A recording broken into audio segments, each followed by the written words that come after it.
rechazar la verdad por la autoridad. Sí, rechazar la verdad por la autoridad. Hace un tiempo, por ejemplo, yo aquí en Barcelona, pues estuve ayudando a una comunidad porque el cardenal de Barcelona, cardenal Omeya, pues quería tirar una iglesia al suelo, una iglesia que funcionaba, que tenía feligreses, que iba bien, y quería tirar, y de hecho la ha tirado al suelo, ¿eh?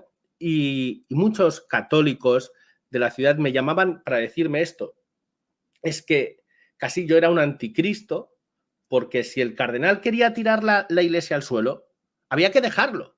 No, pero es que está mal. Mire por esto y por esto. Y les dabas razones, le explicabas la verdad. No, eso está mal. Si el obispo quiere tirar esto al suelo, sus razones tendrá, es que nosotros no sabemos, sus razones tendrá, no hay que criticarlo. Justamente no hay que criticarlo. Usted cita también al Papa Francisco, que el 24 de mayo de 2018, en la página 46 de su obra, dice, no es pecado criticar al Papa, ¿no? Pero... Claro. Repítelo, porque es que la repetición es la base del aprendizaje. Lo dice el propio Papa Francisco.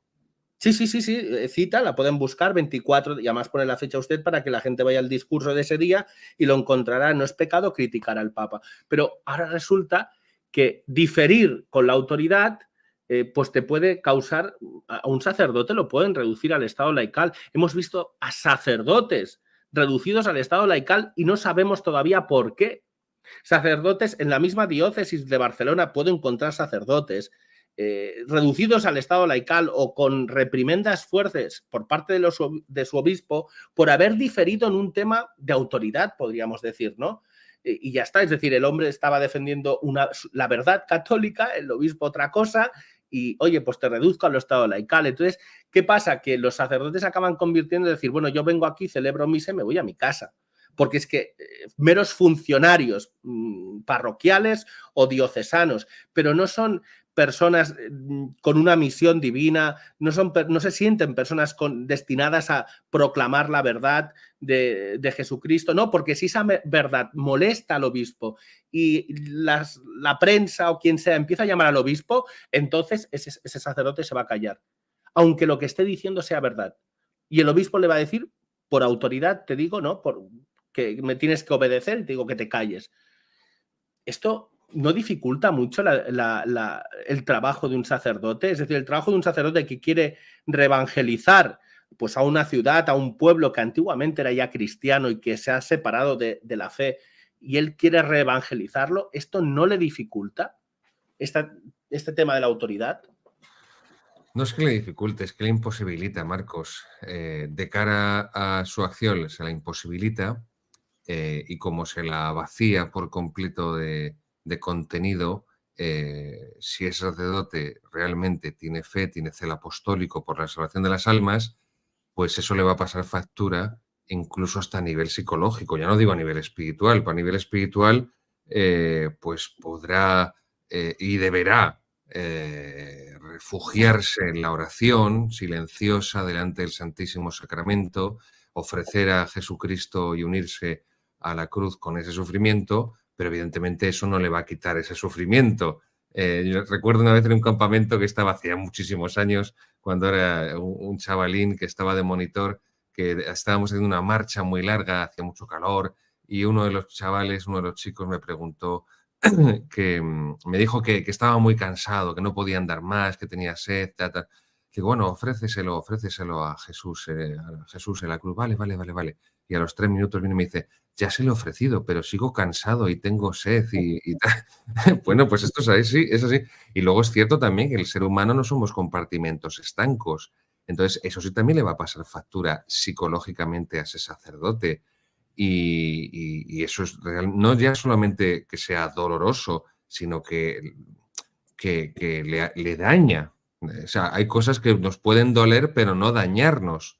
Pero hay otras cosas que, además de dolernos, nos dañan. Y ese daño psicológico y ese daño espiritual, por más horas de oración que haga y por más que le ofrezca al Señor, lo lleva ahí. Lo que ocurre es que, claro, como la Iglesia se abraza el mundo moderno con el Vaticano II, porque esto es lo que dice el Papa Juan XXIII y cuando lo convoca, y lo que dice el Papa Pablo VI cuando lo continúa, la muerte de Juan XXIII, y lo reabre, y cuando lo concluye. La Iglesia ha querido ayornarse, como decía Juan XXIII, modernizarse, abrirse al mundo moderno.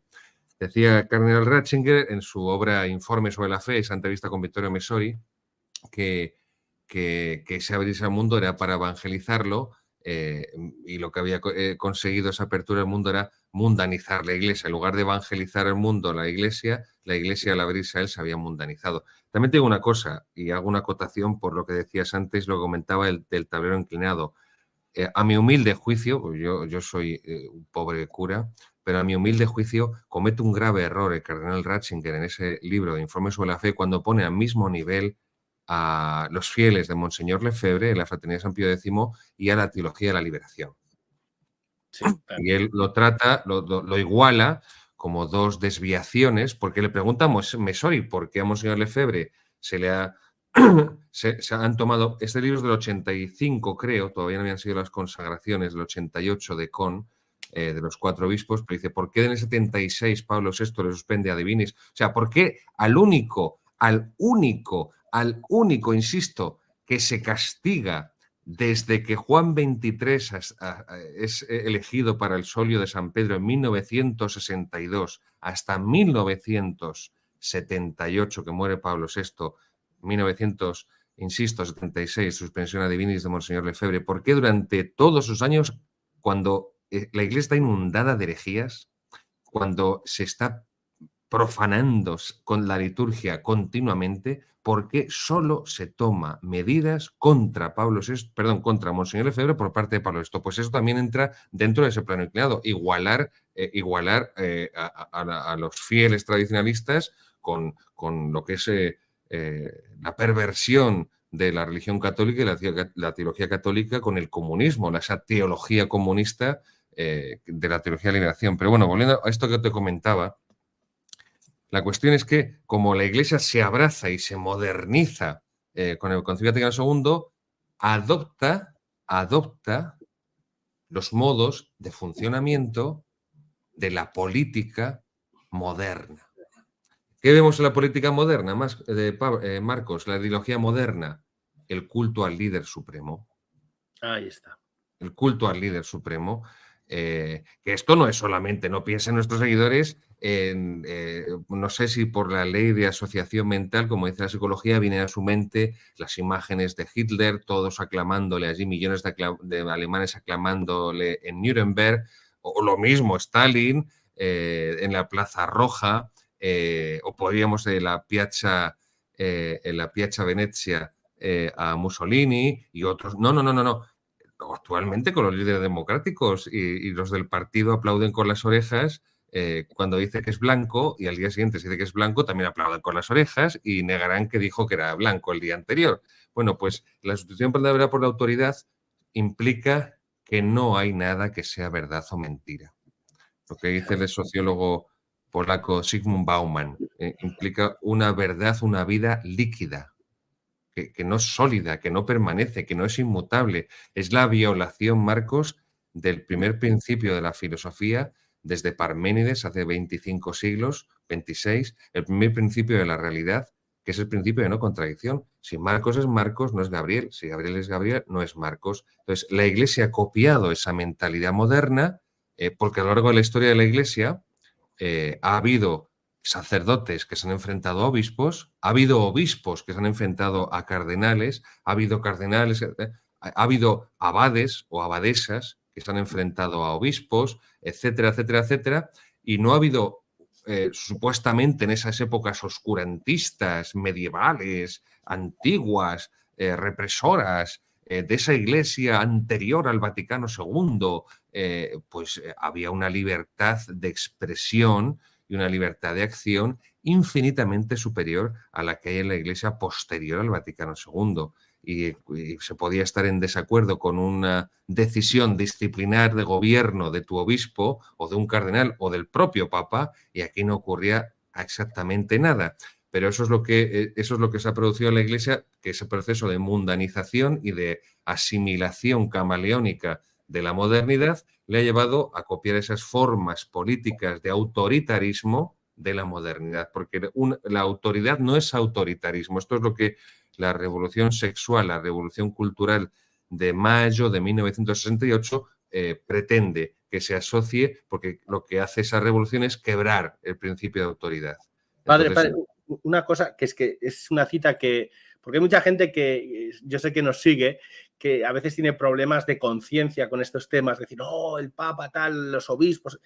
Mire, y para apoyar todo lo que está diciendo usted ahora, un doctor de la Iglesia, San Alfonso María de Ligorio, lo cita usted en su libro, dice, no, jamás he seguido ciegamente como un carnero, siempre he procurado dar preeminencia a la razón sobre la autoridad.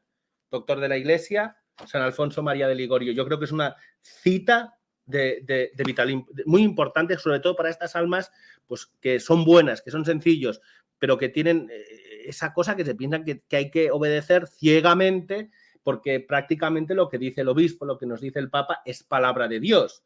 No, aquí tenemos un doctor de la Iglesia. Simplemente dejo, padre, pero para apoyar lo que estaba diciendo. Sí, porque además es que son decisiones que no son dogmas de fe. Primero, que la revelación se cerró con la muerte del último apóstol. La revelación ya está cerrada. No hay nuevas verdades del cristianismo en la religión católica. No hay nuevas verdades. La proclamación de un dogma no implica que se añada una verdad de fe, como si a usted le saliera una tercera oreja o una segunda nariz o no sé, o un sexto dedo en la mano izquierda. No se trata de eso.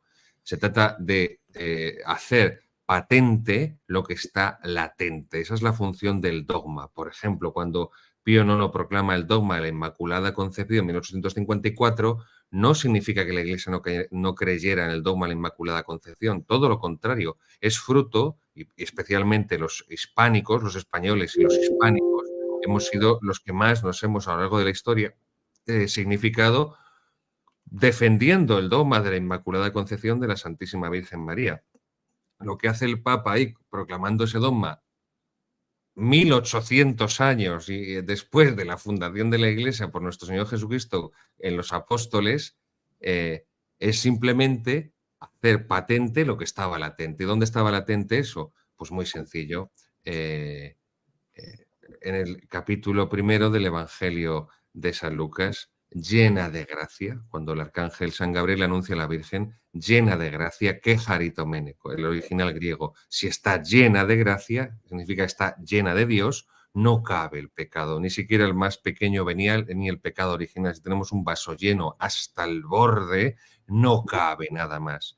Bueno, pues lo mismo ocurre con las verdades católicas, es decir, los documentos papales o los documentos o escritos o yo qué sé, o tebeos, cómics episcopales, pues ya no sabes cómo es esos escritos que son cada vez más vacíos y más anodinos y absurdos, ya no sabes cómo calificarlos, no van a añadir nada a la fe. Entonces, cualquier decisión disciplinar o de gobierno puede, no digo que se deba, pero puede ser considerada y puede ser acertada, por supuesto, o puede ser equivocada, porque es que hasta el propio Papa ni siquiera es infalible cuando toma decisiones y gobierna, ¿no? Entonces, claro, esa sustitución de la verdad por la autoridad, que es propio de la ideología política moderna, se ha metido también en el pueblo fiel. Se ha metido en el pueblo fiel, evidentemente. No ya porque la propia Iglesia le ha imbuido de eso, que también, sino porque es la mentalidad y es la cosmovisión moderna política. Es el Leviatán de Hobbes del siglo XVII. Es la... ¿Cómo es? Es la ley la que hace la verdad. Es la ley la que hace la verdad. No es la verdad la que hace la ley. Y por lo tanto, la ley es un producto de la verdad. No es que la ley sea un producto de la verdad, sino que es la verdad, perdón, es la ley la que determina qué es o no es verdad. Entonces, si la ley determina que dos hombres son un matrimonio, eso es un matrimonio porque lo dice la ley, independientemente de cualquier verdad. O sea, la fuente de la moralidad, la fuente del bien y del mal, la fuente de la verdad y la mentira es la ley. Luego, el legislador que hace la ley. Esa es la inversión del realismo filosófico aristotélico, tomista, cristiano, y del realismo también de la fe. El cristiano no es un pesimista que lo ve todo negro y tampoco es un sentimentaloide optimista que lo ve todo de rosa. O sea, Jesucristo nos enseña a ser realistas y a ver las cosas como Dios las ve, que no son ni rosas ni tampoco son negras. Entonces, que se pueda, incluso, Marcos, y se lo digo a nuestros seguidores, que se pueda y que se deba en conciencia delante de Dios para no ser canes muti, como dice el profeta Isaías, para no ser perros mudos, que lo explica muy bien San Agustín en su gran sermón a los pastores, para no ser perros mudos, pues incluso habrá que públicamente corregir, criticar cuando se toman decisiones por parte de la cúpula de la Iglesia que son contrarias a la tradición de la Iglesia, que son contrarias al derecho de la Iglesia y al derecho natural, al derecho canónico y al derecho natural, que son contrarias a los principios de la tradición litúrgica, de la tradición católica, de la teología católica, de la moral católica, cuando son contrarios incluso hasta el sentido común más elemental, ¿no? Y más evidente. Se puede optar por guardar silencio, por respeto. Creo que es una... Yo creo que no. Posición, claro, exacto. Creo que es una posición errada. Se puede guardar silencio si el ofendido eres tú, si solo te ofenden a ti personalmente, pero si lo que están ofendiendo es la verdad, la tradición de la Iglesia, ahí no cabe la posibilidad de silencio. Exacto. O sea, cuando ha habido profanaciones y salen esos católicos meapilas, sentimentaloides, sin formación ninguna, dando lecciones y pontificando a los demás, Marcos, no, tenemos que perdonar como Cristo nos perdonó a nosotros, como Dios nos perdona a Cristo en la cruz, y te empiezan a soltar hacer un sermón, ¿no? Ojalá fuera un sermón, una meditación de monja progresista, y dices, pero vamos a ver, es que a quien han ofendido es a Dios nuestro Señor. Como tú dices, si me ofenden a mí, yo tengo que perdonar, pero cuando están ofendiendo, están profanando el nombre de Dios, los templos de Dios, yo tengo que defender a Dios. Yo tengo que defender a Dios. Es así, no queda otra.